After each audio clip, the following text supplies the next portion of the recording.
Every C major on the piano is octave. What are we gonna do? Don't touch a sharp. Get it?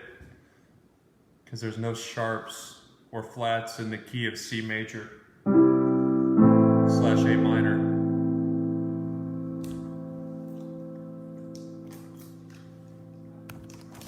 Music theory jokes.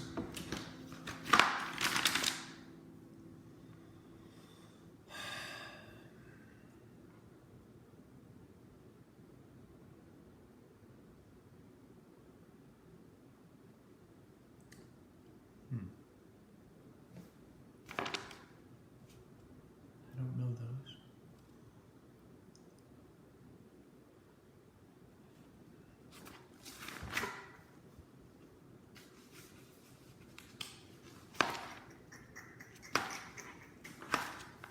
Ooh, tricky, tricky.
I know how to read sheet music.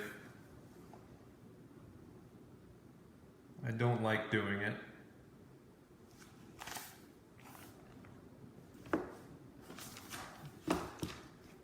I'm gonna play piano until I fall asleep.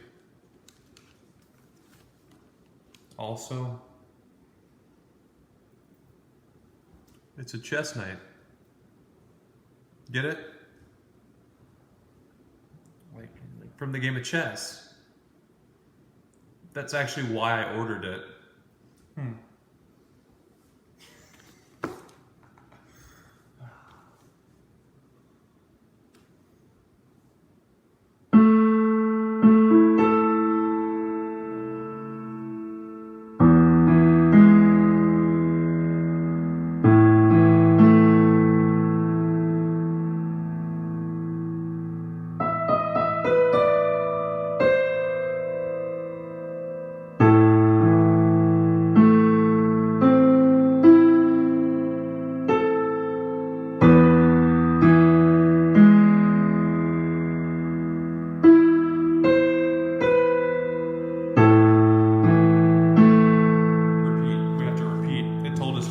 See, like, that's a repeat sign. That means go backwards and do it again. Be a piano teacher.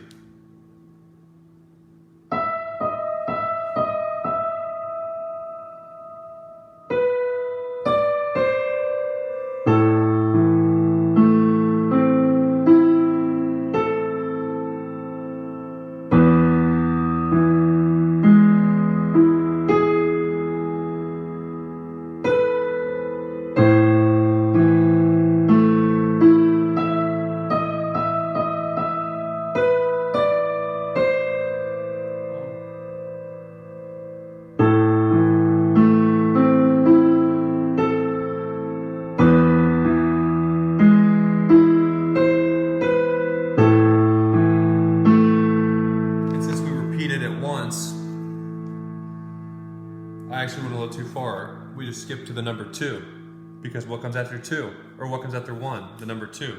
You're right. Soon we'll be counting to 4. Don't you worry.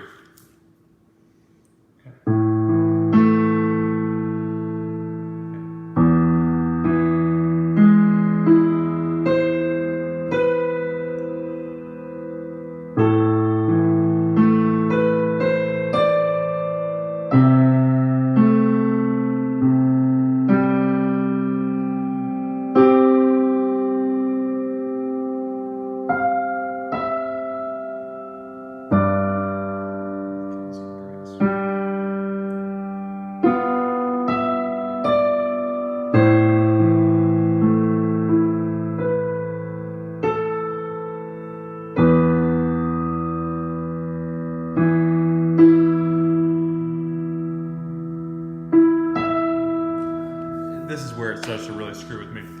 Because then they mix in, you see the treble is the treble, and the bass is the bass, right there. That's the treble, that's the bass. But now, what it gets to, which is again why I don't like reading sheet music, I'd rather just understand the key and go from there. But now we have two trebles. So now I have to flip my mind to my left hand coordinating on the treble, along with my actual treble playing hand, which is my right hand. Oh, music, man.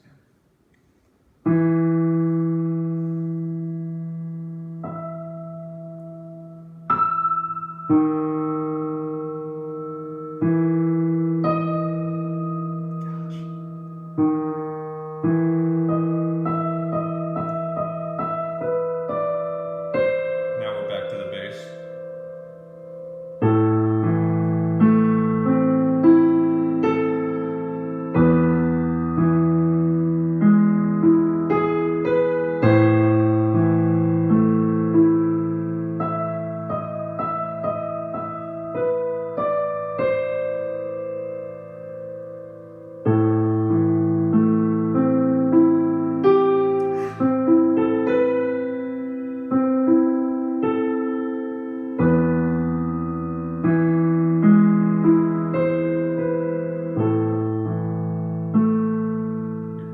We're gonna repeat that, apparently.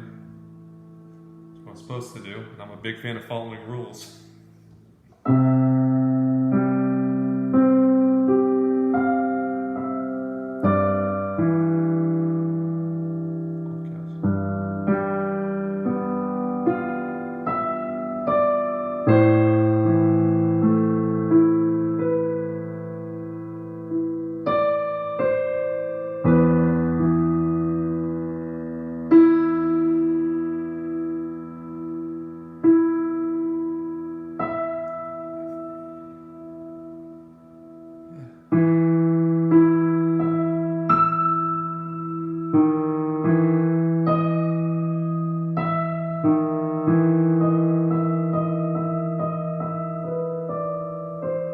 Back to the bass.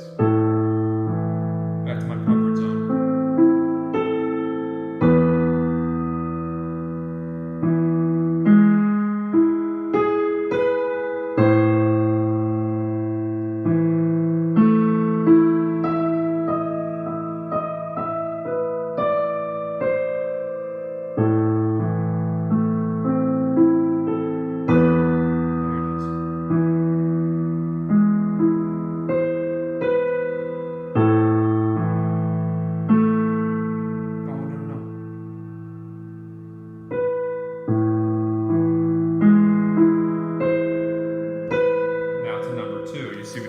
And again, like we said earlier, the next number is 2, so we do that. B is flat. This is gonna get tricky now. Have fun. Ooh, how does it sound?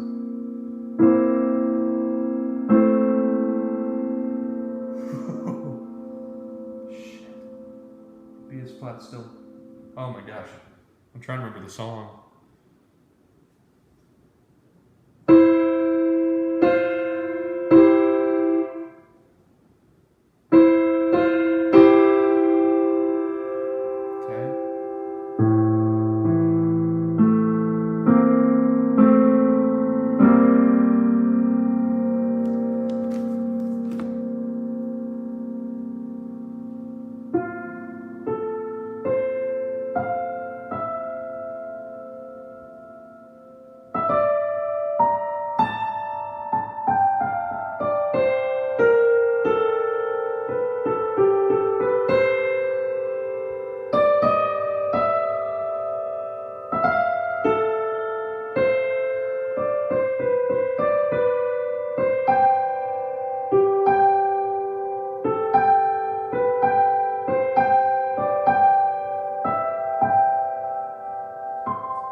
Let's see if we can play it one time through, very slowly. Good Lord, this is a long song. Ooh, that looks easier.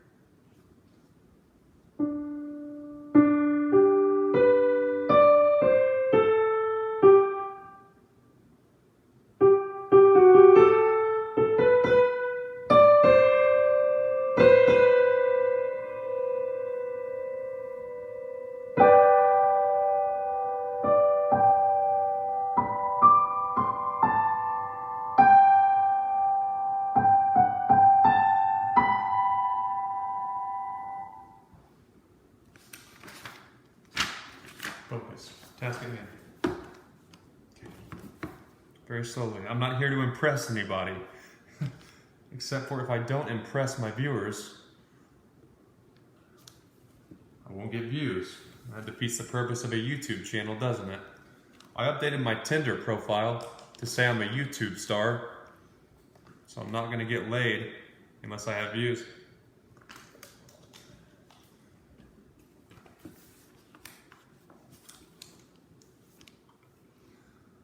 So there's really no other way for single men to meet women consistently aside from dating apps. So I better impress them. Otherwise I'm going to have to start lying to them. And I don't like lying to women. I respect them. They're people and shit.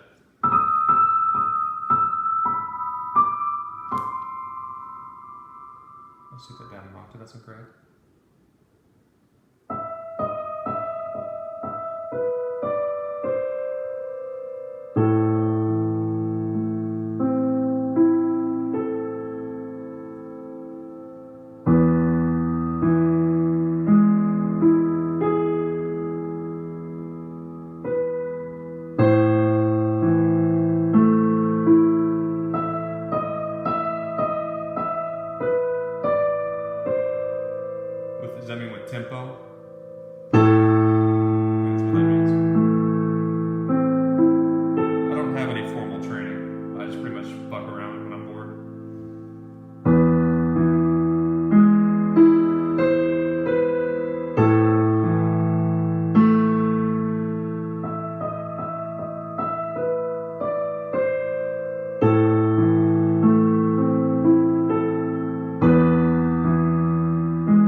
Beethoven was depressed anyway.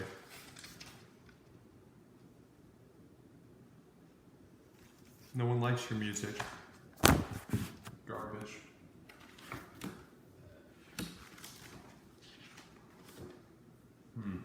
Let's switch things up. Ooh, interesting. Would that be pretty? It'd be really pretty. If and when I get to compete against strong chess athletes, let's not show them these videos of my softer side. I can't imagine Magnus Carlsen never sees parts of this video that he'd be like, that's a scary chess athlete. I'm a delicate flower, Magnus. I'm a delicate flower that loves chess enough to be mean when I must. Okay, what key is this in? Good, boys. B and E. What key has the flats of B and E?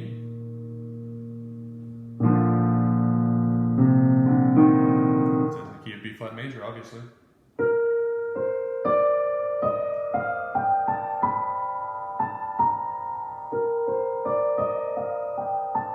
Yes, 'tis in the key of B flat major. Here's what's fun about music. I really enjoy it. Here's why.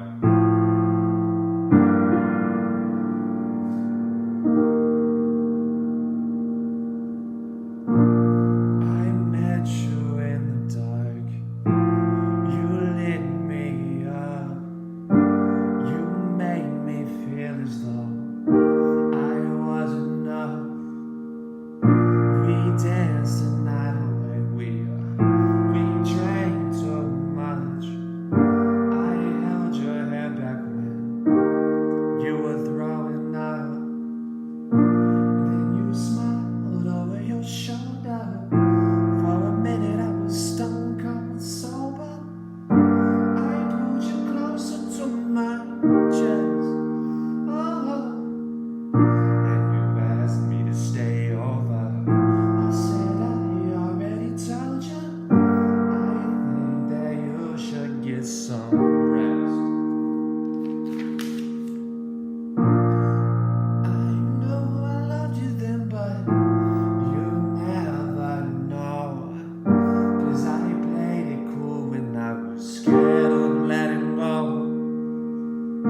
I know I needed you, but I never showed. But I wanna stay with you until we're gray and old. Just say you won't let go. Just say you won't let go. I was just chording, just hitting my triad chords. It's an F with an A in the root, so a little bit more thought had to go into that one. But really, I'm just hitting stuff. G minor with a 7th. I know the 7th of my minor scale is always a half step down from the root. There it is. How pretty. How pretty. E flat major. Easy stuff. I can teach you how to chord on piano or guitar. You can impress your significant other if your significant other was dumb and did not understand music. It's really easy. I submitted an application when I noticed in one of the Botez Live Twitch streams, Andrea said she wanted to learn piano. So I commented, because obviously if I befriend Andrea, fuck me, I'm so sorry. If I befriend Alexander Botez's sister, that makes it more likely that I'll get to marry Alexandra. So I was gonna give her sister piano lessons, but it got me blocked from her Twitch stream. It is what it is. We'll keep trying, Alex. But you could do that. I could teach someone who doesn't understand music, has never played, how to do that shit. It's really easy. It's really fun. You can make people think you know what you're doing, you really don't. The next step up from just that average skill level, kind of like in chess, you could get to where I'm at without too much trouble. But to go from where I'm at to where I'm trying to be, which is, I'd like to be a professional chess player. Makes me smile just saying that. But that's going to take a whole nother level of time commitment, deliberate practice. I'm going to have to network with some jazz professionals. And that's how music is also, like most things, is you can get competent. But to go from competent to really good takes some time, I'm sure. This is the next step from just the chording, I'd say.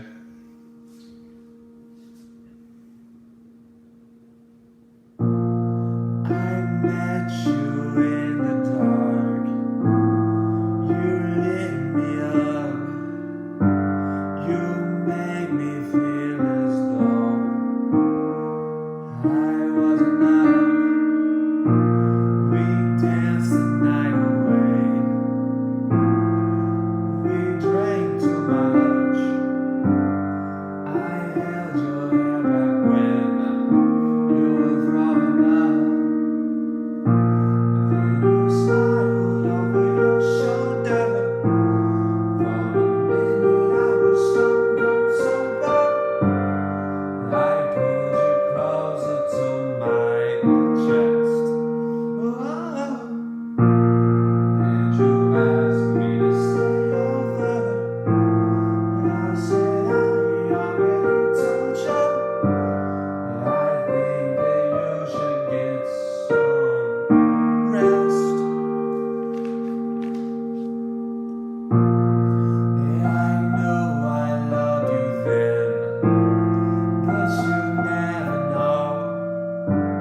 'Cause I played it cool when I was scared of letting go. I know I needed you, but I never showed. But I wanna stay with you until we're growing up. Just say you won't let go. Just say you won't let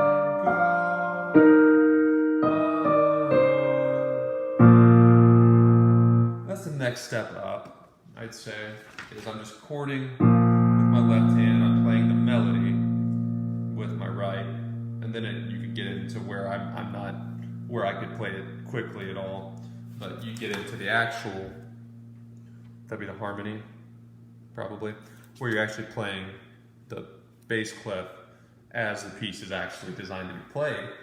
So it would be something, I'll play a few notes, but it's going to be hard for me. I don't fuck with sheet music much. I met you in the dark. You lit me. See.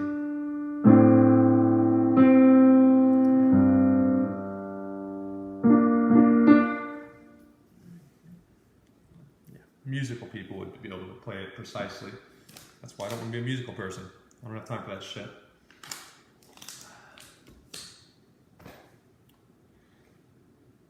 And that's the final step. If you learned like a lot of trained musicians learned, I would say you'd be able to play that pretty easily. What I was attempting there, which is I'm actually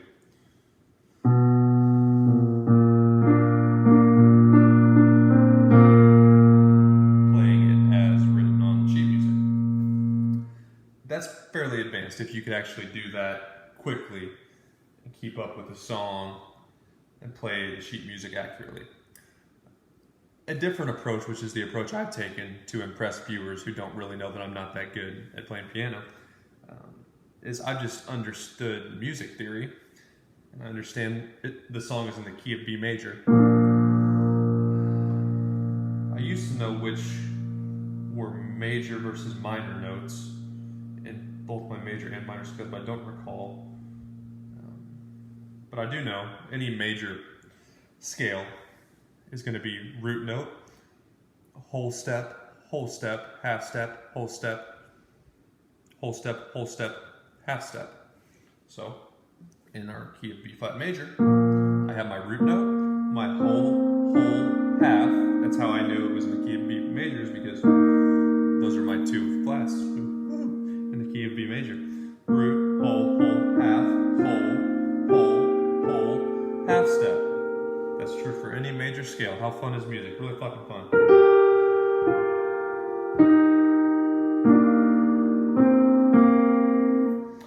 And then the minor scale is just a different correlation, but it's also always consistent. So any minor scale in music is going to be the root note, whole step, half step, whole, whole, half step, whole, whole.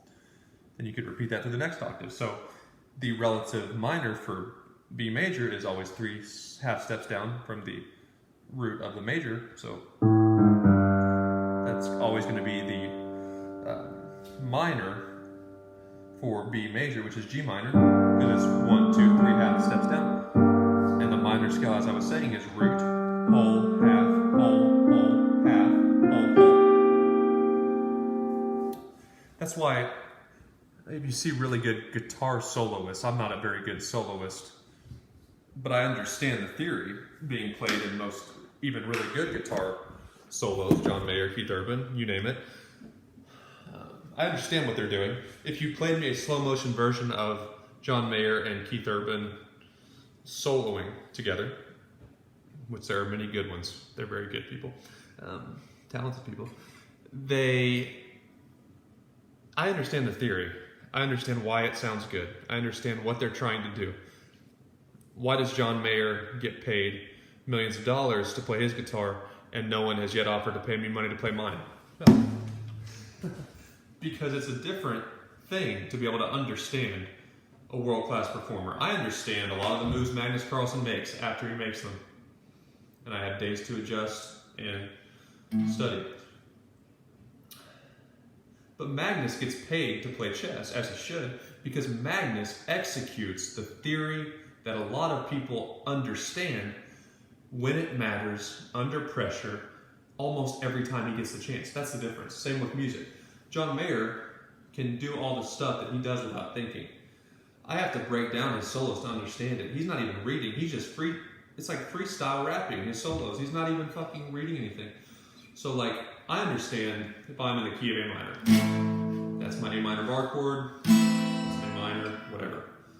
I understand my A minor scale.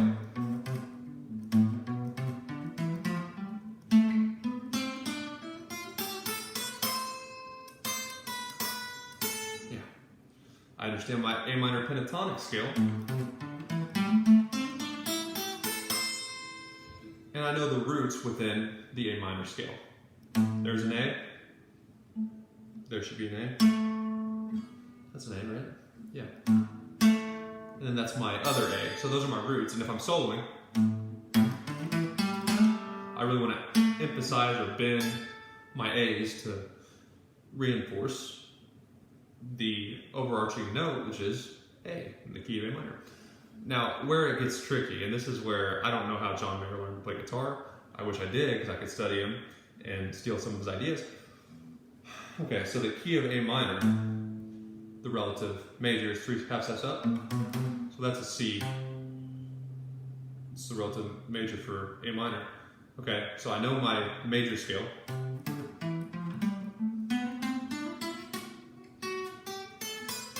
That was bad.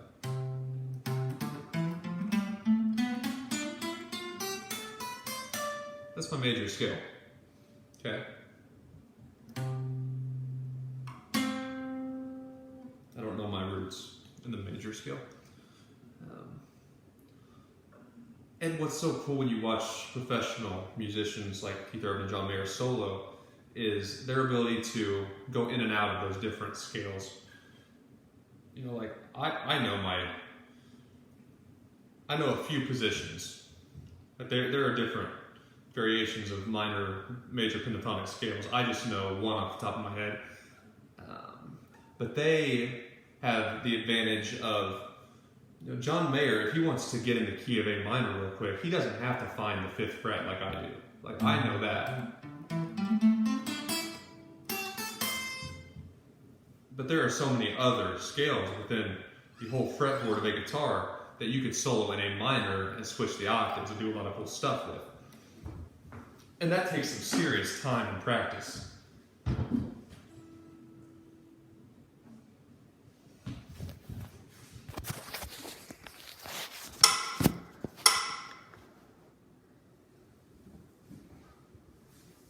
But I do understand the theory behind it for the most part, which is exciting, I guess.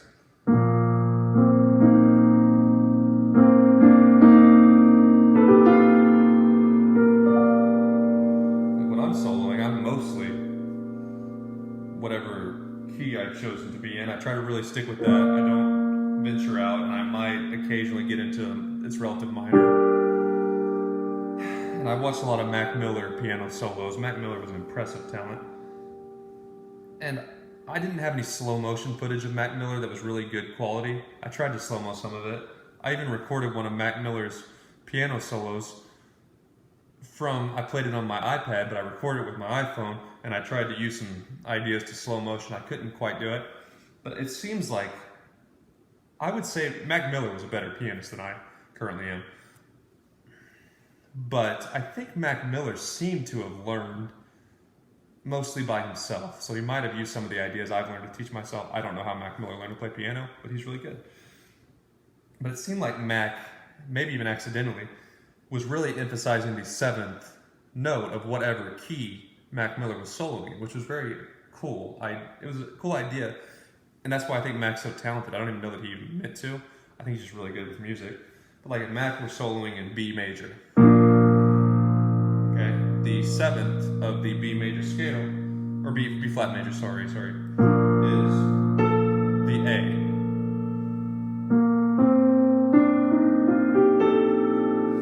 So if you're soloing,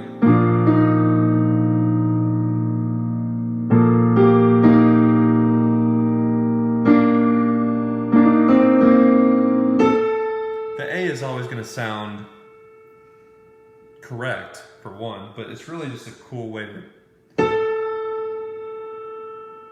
spice up the solo if you're in the key of B flat major, because if you're just playing this nice and smooth,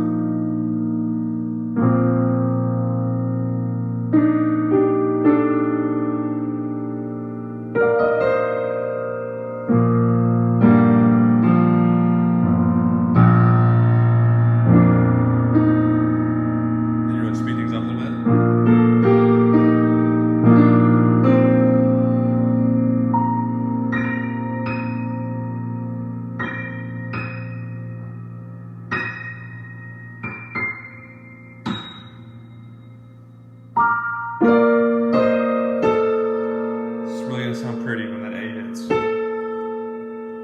think that's what Mac Miller did a lot. I think he'd solo very quickly and then he'd use that seventh. That's what I felt he was doing. It's what it sounded like to me.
What else? What else do I know about music? That's about it. Hey, I took a public speaking course. And I thought about applying the principles of public speaking into my music playing. How fun is that? Like, for example, because music is just language when you think about it. It's not enough to have the greatest ideas in the world to be successful. You're right. You're right. Okay.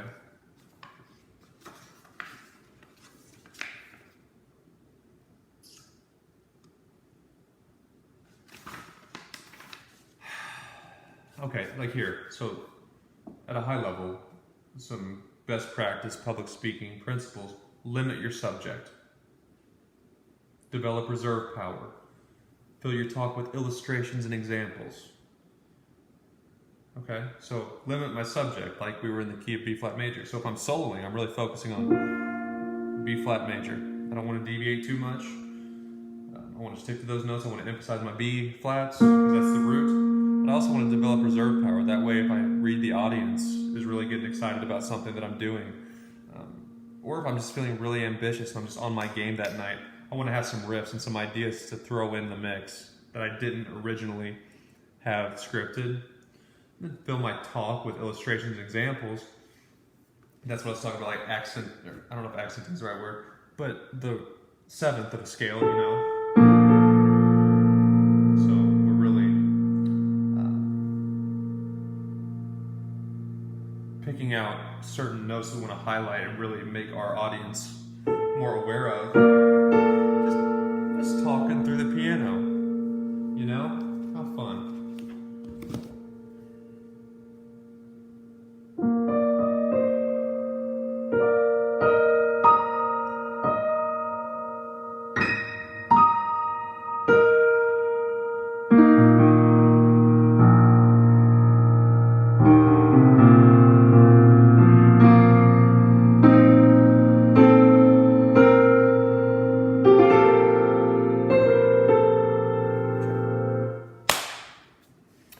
That's how music works. This is where I feel the need to try to be funny.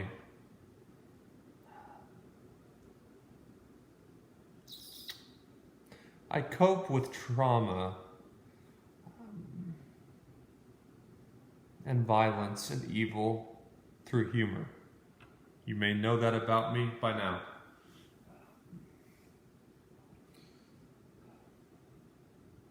The worse the world gets, and I don't see how it's going to get better. There are too many things that have to go right now to unfuck the world. So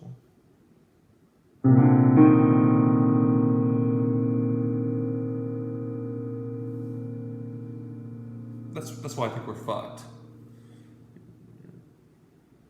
Because we've crossed that point where there's just no returning. So that's good. It's good because I know. Purgatory is the worst fictional concept ever invented by a religion. Sorry, Catholics. Purgatory is not real. Hell is not real. Heaven's likely not real either. Though they could be. I don't know. But when you think about purgatory, when I was young and I heard about the concept of purgatory, it actually brought me back into religion a little bit because I'm like, that's reasonable. It's not kind to just throw people into a lake of fire, which does not exist. But purgatory, I can deal with that. Because though I think it's silly that just by believing in a deity, we earn our way into a place called heaven, I think that's obnoxious. Because there's too many variables. Like, does one believe in Jesus? That's subjective. Was that person sane? How stable was that person? Just because he or she said he does believe does not necessarily mean belief. What defines true belief? Is it a percentage of belief? No one is 100% sure of Jesus. It's impossible. So if you're not 100% sure, do you truly believe? What if a Christian is 99% sure? Is the 1% of doubt enough to throw him or her into hell? Also, one of the major, because I've actually considered Christianity a lot, now that I'm a little bit older and slightly more open-minded. C.S. Lewis was an atheist who became Christian, and C.S. Lewis was able to overcome some of the questions which prevent me personally from becoming Christian. So one of the challenges C.S. Lewis appeared to have faced when he was atheist or whatever, is the concept of time. I don't give enough shits to really study C.S. Lewis, though he seems interesting. But C.S. Lewis struggled with the same question I have, which is, if God understands the future, then nothing is free will. Because if God knows what's going to happen tomorrow, that's predetermined. And predetermination and humans having free choice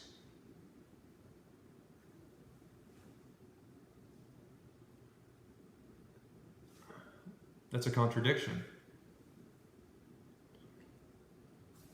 C.S. Lewis found creative ways to understand and overcome that challenge of how can humans have free will, but God knows what's going to happen tomorrow. I even read, and I think I understood C.S. Lewis's rationale for accepting that as possible. I understood his thought process, but it still was not enough to make sense to my brain.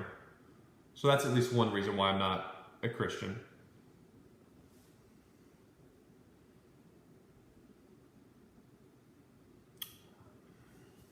And a lot of the arguments I used to have in favor of agnosticism or even atheism are not relevant because humans made shit up. Not the Bible, not Jesus. You know, like I don't think in the Bible, maybe it does, says anything about God creating you. I know there's things like he created us in his image and shit, but I think anyone, even Christian scientists, would agree that the reason I am here, the reason I have blue eyes, the reason I have blonde hair, the reason I'm 6'2", and a lot of my mannerisms are the way they are, is because my dad and mom chose to have sex, and that is how my genes came out when his sperm hit her egg. My parents had the choice to not have sex. God did not create me or mold me or design me special. I'm a random accident and a result of my parents' genetics mixing a certain way. There's nothing divine about my birth at all.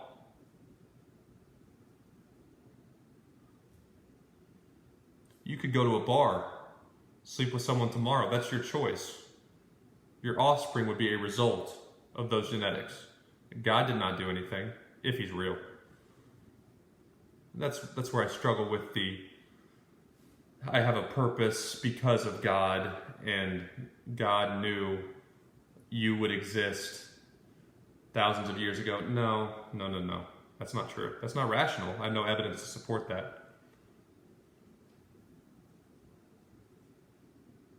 Because for God to have known Dayton Carr, or whoever's viewing my video right now, was going to exist before you existed,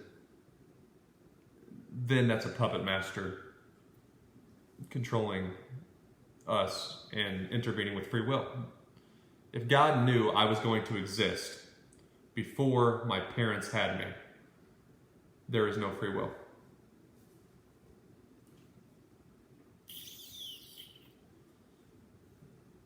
So then I have to, the way my brain works and my experiences, is I cannot say there is no God.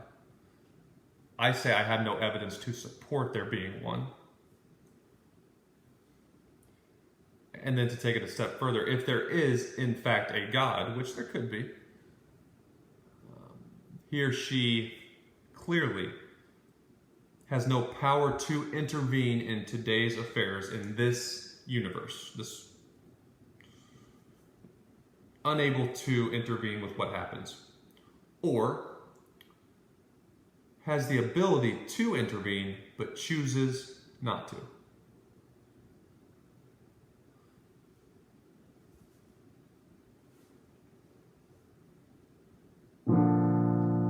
evidence tells me. And I try to be very pragmatic in all my approaches. That's why I like chess. Not because I dislike religion or I want to take away hope from Christian people. It would be better if people had a faith, probably, generally speaking, depending on the person. For stupid people, it's definitely better to have a faith. Not to say all religious people are stupid, but dumb people having a faith gives them a set of morals because they're too dumb to construct a moral compass for themselves without faith. And that's why religion is a very good thing. But at a high level, I'm only 27 years old, so it's not like I'm fucking 100 years old and wise. But I've read a lot of books. I've talked to a lot of interesting, wise people. And though I see some flaws in how I decide my own morals, at a high level, I try to ask myself, is the action sustainable? That's not the best approach, but without really going into depth and philosophy, that's not a bad start either. Is it sustainable if I do this? Of course, then you have to define sustainable, and that might vary between people, but is it sustainable if I shoot a person? Is that sustainable? Well, logically, it's not sustainable to go around shooting people. But I think to take the sustainability approach, which I've sort of adopted, is it sustainable to cheat on your partner? Well, it's not sustainable because then you get into human nature, and that turns into how do you value a human life and respect people and shit. But I think the next step from sustainability, which is a very good way to approach morality in this life, which is, and this is why I disagree with a lot of religious people, is, okay, did creation, my birth, your birth, did you get created before you were conscious? Did consciousness come before creation? I would argue creation comes before consciousness. It's a very important distinction, because if we were conscious before we came into the earth, if we were already living, I'm not talking about like the fucking abortion argument, like when did it become alive? No, I'm saying regardless of when the child had a heartbeat and shit, when was it self-aware?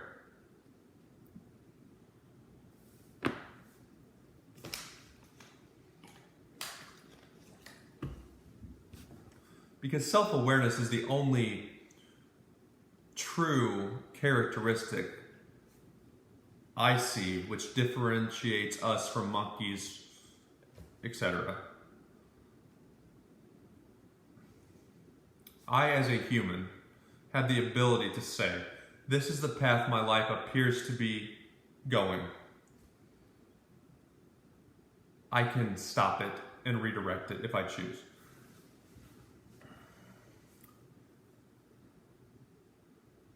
That's the only thing that makes me not want to just end my life, is I have a choice to not do what my animalistic instinct tells me to do, which is to fuck anything and everything. Fight or flight, etc. Other than that, we're just fucking monkeys, looking to have sex with as many things as possible. No rules, really. We're just monkeys, except for the self-awareness, which is why I went on a tangent. But that's important. some religious people, I would say a lot of them, would say, yeah, God designed you in his image and he knew who you were going to be before. Therefore, I would disagree, but religious folks might be more inclined to say than an agnostic person. Okay, no, they would say consciousness came before creation, which would throw off the following argument if that were true. I don't think that's true. Because if we were created before consciousness, which I think we were, we cannot develop consciousness until we are born in the world and begin experiencing shit and stuff. I'm serious. I mean, this is how I think. I'm being a little silly, but okay, if I didn't create you and creation happened, whether we know how it happened or not, whether it be God or no God, whatever, if I did not create you, but you were created, I have no right to destroy you.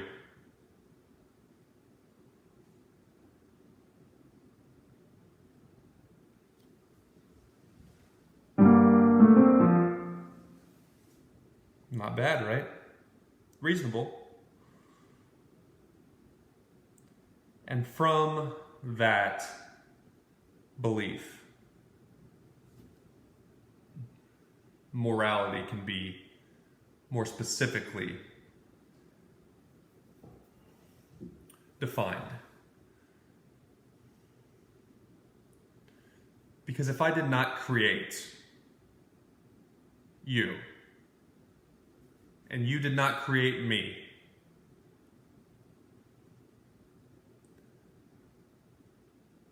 I have no right to interfere with your physical well-being. That's the first step, and that's why I've said before, if you are not physically threatening to harm or harming me, we're cool. Say whatever you want.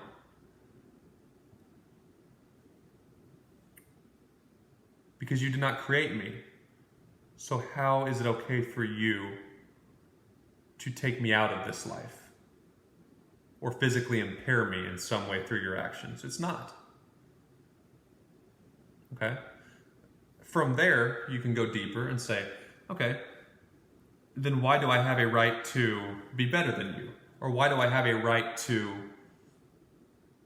take an opportunity away from you by lying or manipulating? And you can get into why is truth important from the overarching premise of I did not create you, so I cannot destroy you.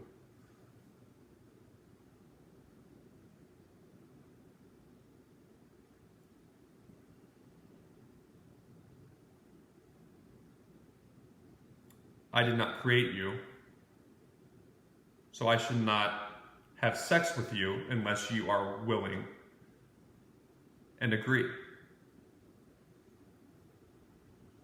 Also stems from, again, creation came before consciousness. I like that idea.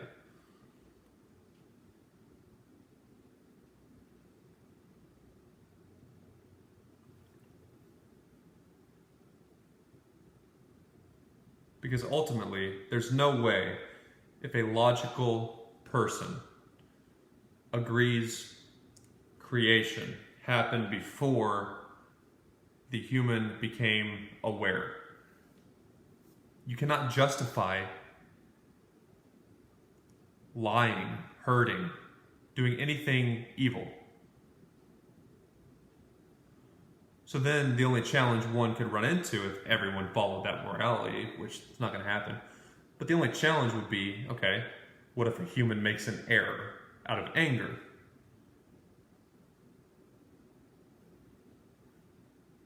A human is a good person, or at least trying to be a good person. A human agrees, I did not create that person, I should not hurt him or her, but the human still takes an action that is not in line with that moral system that we just discussed. That's where, actually, I think faith can come into play. Because faith, to me, serves a purpose. It's not real.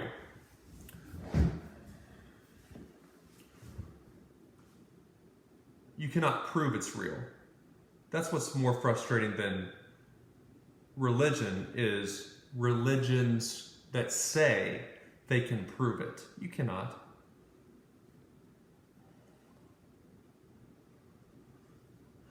But faith serves a purpose of kind of like an added safety measure, is how I view Christianity or most religions. It's very important because humans are animals, we make mistakes. If you have that faith, a lot of religious people are hypocritical and they lie and they have premarital sex, a lot, not all. But most religious people don't do just absolutely ruthless, physically harmful things. And that's why I do like religion. I prefer someone lie to me or steal my money or stab me in the back than to end my life when I'm not willing. That's much better. A little bit of emotional damage versus being dead.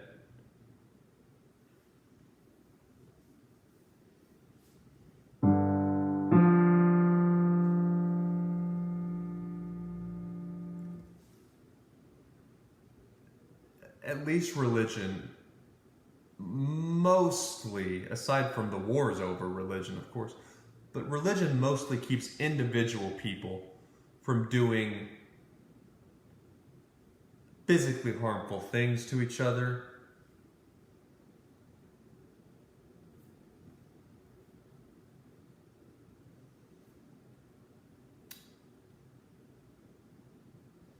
It's a little bit about how my brain works.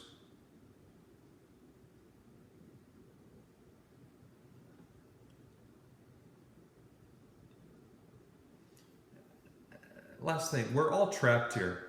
If nothing else, I do think we're all trapped here. Though I enjoy life for the most part. I didn't ask to be here. I did not ask to not be here. It just happened. So let's not be mean and shit.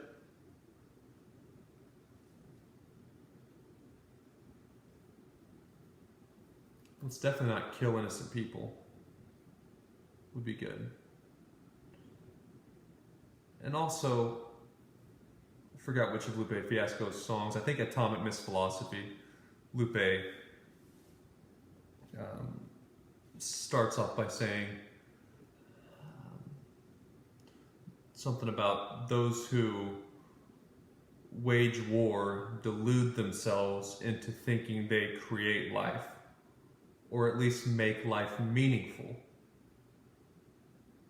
therefore falsely giving themselves titles of masters of the universe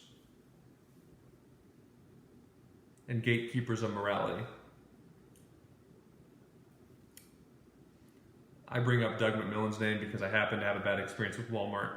Doug McMillan parades himself around as a Christian. Doug McMillan is worth hundreds of millions of dollars. He's the CEO of a corporation. Even if he were a good person, I don't think Doug is. I don't know Doug. He could be. But Doug is deluded. He doesn't want to know what happens. He's so far removed from the lower levels. That's why I can't really be mad at Doug McMillan. But I do know people like Doug, these big, powerful, wealthy people who run these large companies. Doug don't need to be making any decisions or having any influence on laws or what is moral.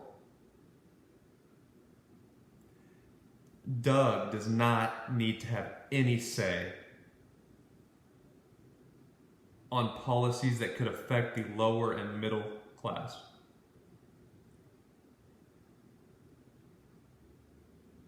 And that does frustrate me. I understand millennial Gen Zs often get labeled as entitled or spoiled. Maybe I was a little spoiled. Maybe I am a little spoiled. I mean, I had a pretty easy upbringing for the most part. Definitely easier than folks like Lupe Fiasco, for example. I was never discriminated against for my race or gender. That's bullshit. But just because someone like Doug McMillan has more experience has seen more business scenarios or goes to a certain church and thinks he's a Christian. I think that is really crappy, because just like in chess, there are thousands of 10-year-olds that could beat me in chess right now. And I have 17 years of experience on them. They should not have to kiss my ass, or a 10-year-old chess prodigy. Like if I would have met Magnus or Hikaru when they were young chess prodigies and I were older, that doesn't mean that I should be like, hey, Hikaru, let me teach you how to play chess. Hikaru would be like, I can beat you in 7 moves, and he still could. That's why I like chess, because if you perform, there is no way to debate your talent. But in business, Doug McMillon sucked the right dick, and he sucked a good dick to get where he's at. Translation, he's not good. He's a puppet. He kept the right people happy, which is fine, that's his prerogative. But I am tired of whatever moral compass these idiots like Doug have adopted that make them think that I owe them respect simply because they kissed ass for long enough to get their position. That doesn't mean shit, bitch. Because that goes against that moral compass I just got to. Is the only way someone like Doug has a right to be mean to someone like me or treat me as if he is better than me is if Doug created me, from my perspective. If Doug did not create me, no amount of money, power, influence makes him better than me.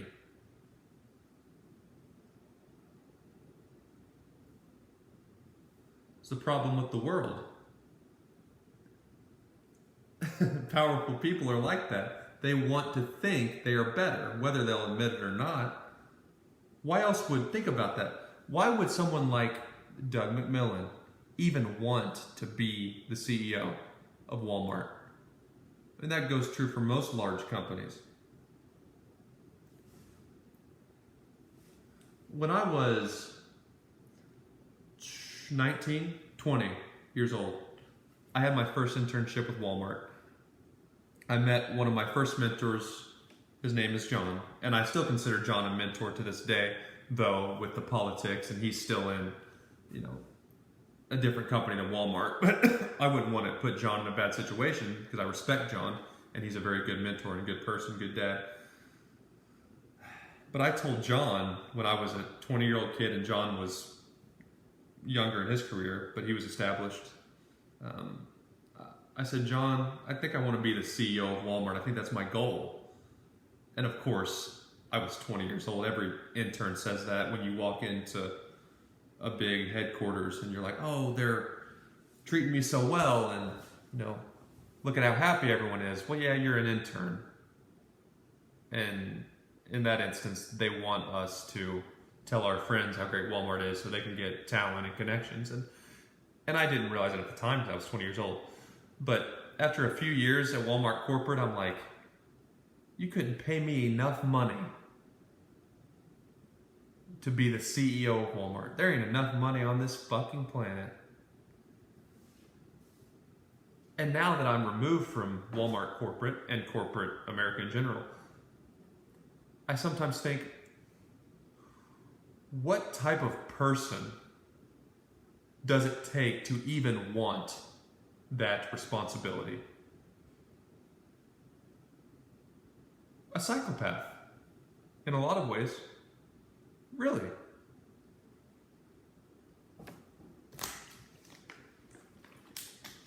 Because the only way to sleep at night, and Doug McMillon does think he's a good person, the only way to sleep at night would be a similar philosophy as this.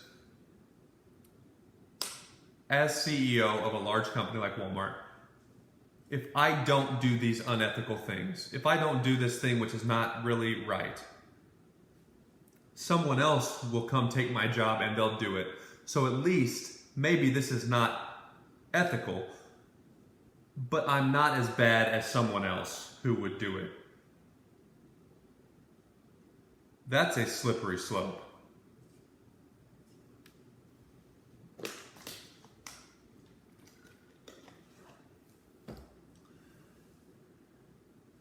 But to even want the stress, all the lawsuits that come Walmart's way, I mean, come on. Even if they weren't controlled by the stockholders and Doug was a good person and they could be a good company, even if the system weren't bad,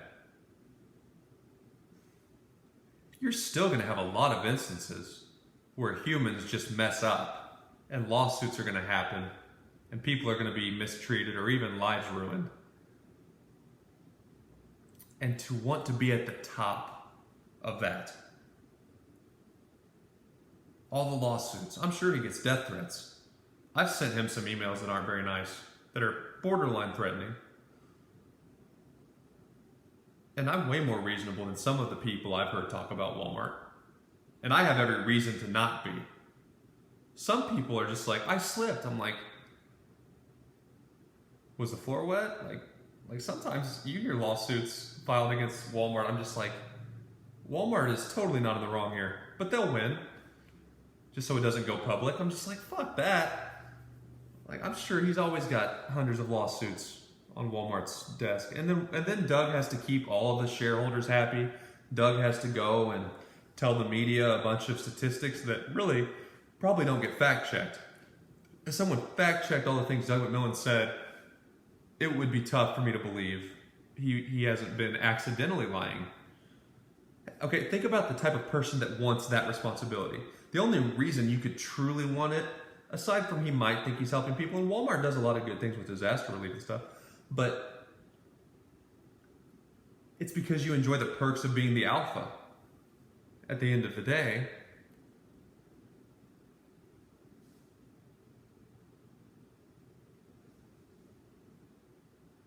And those are the types of people that run the world. The people who desire to be the alpha.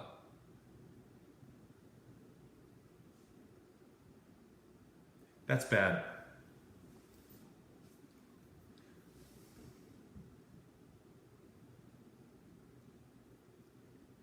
Because when we were evolving, the alpha was the alpha because the alpha took care of the tribe. The alpha got first choice of mate and opportunity because the alpha was the one who sacrificed for the greater good of the tribe. That's how we're designed. Evolved, whatever.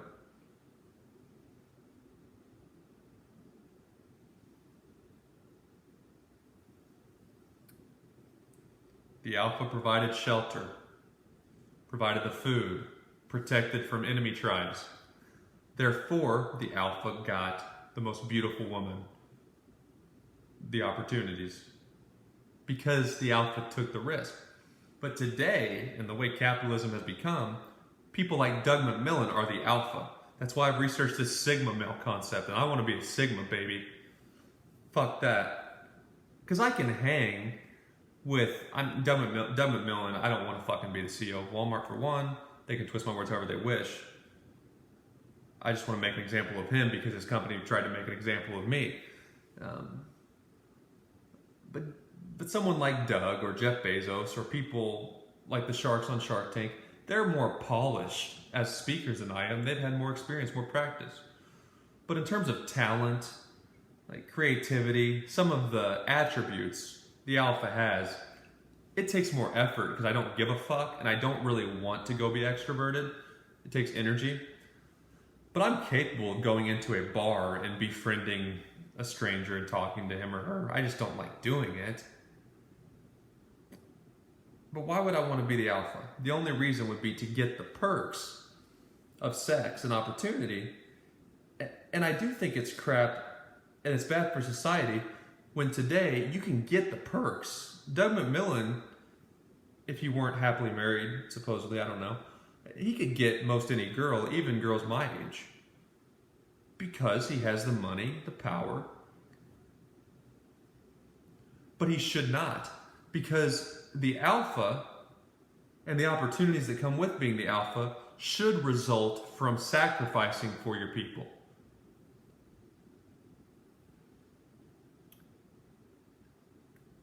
But today, one can get the perks of being the alpha, male or female.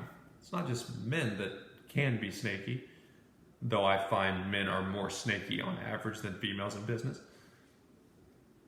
But we can get the perks of being the alpha by sacrificing our people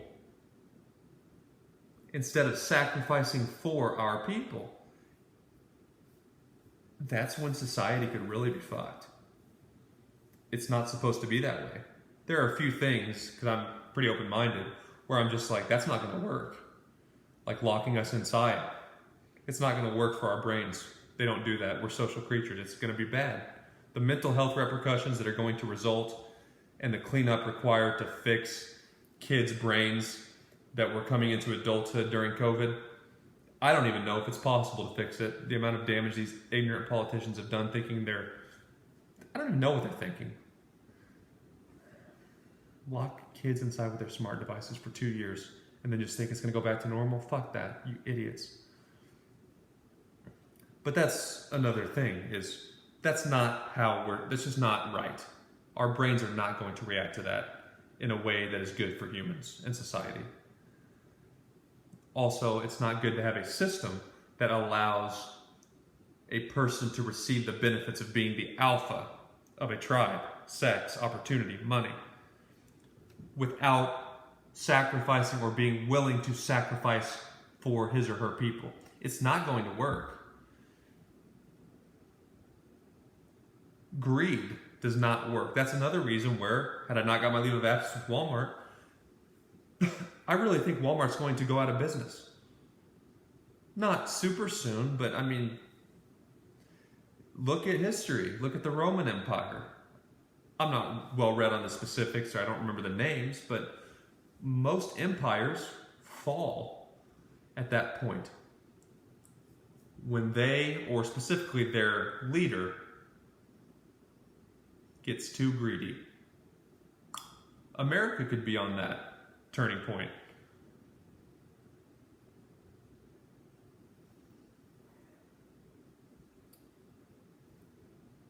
That's why I love underdogs. I love Tom Brady. I love David and Goliath from the Bible. Because that's what makes life exciting, is the legal system is not going to hold rich jerks accountable to do the right thing and treat people with respect. The only thing that's going to happen is the possibility of them making a mistake out of greed and being exploited by someone who is not supposed to win. That's what makes life exciting to me. It gives me the same hope that most people get from religion or seeing their kids grow up. I get a similar feeling and peace of mind when I see someone like Tom Brady winning. Someone like Roger Goodell just being a fucking asshole. Suspending Tom Brady for 4 games so Roger Goodell can feel important because Roger Goodell's a man and he's tough and don't question Roger Goodell.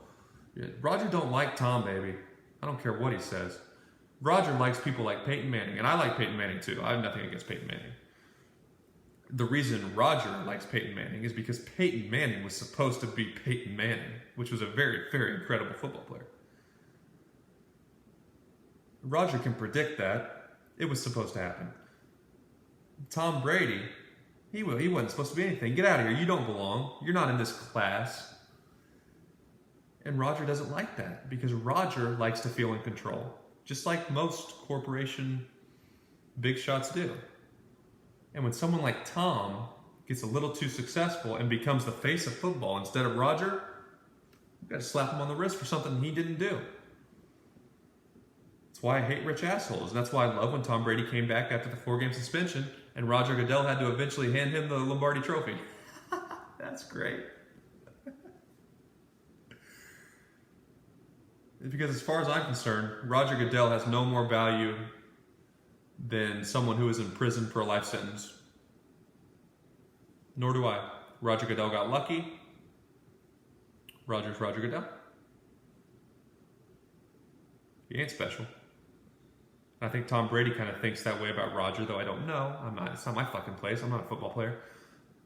But that's probably another reason why Roger doesn't like Tom, because Tom doesn't give a fuck who's asked Roger Kiss to get to be the commissioner of the NFL. It doesn't matter. Tom Brady's a football player. He's a good person. But if you didn't have stories like Tom Brady, I wouldn't watch the NFL. I don't really like the NFL at all, actually, except for stories like that, where good people win, and there's many.